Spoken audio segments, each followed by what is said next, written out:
Judges chapter 15. After a while, in the time of the wheat harvest, it happened that Samson visited his wife with a young goat. And he said, "Let me go into my wife, into her room." But her father would not permit him to go in.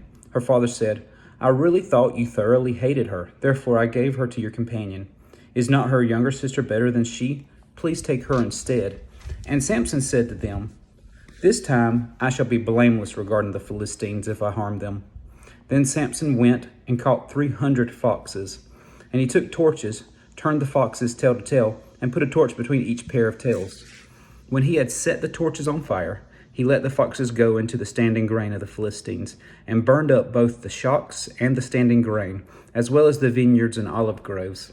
Then the Philistines said, "Who has done this?" And they answered, "Samson, the son-in-law of the Timnite, because he has taken his wife and given her to his companion." So the Philistines came up and burned her and her father's house with fire. Samson said to them, "Since you would do a thing like this, I will surely take vengeance on you, and after that I will cease." So he attacked them, hip and thigh, with a great slaughter. Then he went down and dwelt in the cleft of the rock of Etam. Now the Philistines went up and camped in Judah and deployed themselves against Lehi. And the men of Judah said, "Why have you come up against us?" So they answered, "We have come up to arrest Samson, to do to him as he has done to us."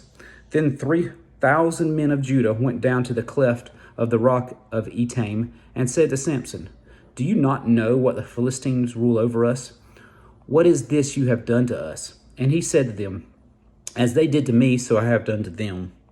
But they said to him, "We have come down to arrest you, that we may deliver you into the hand of the Philistines."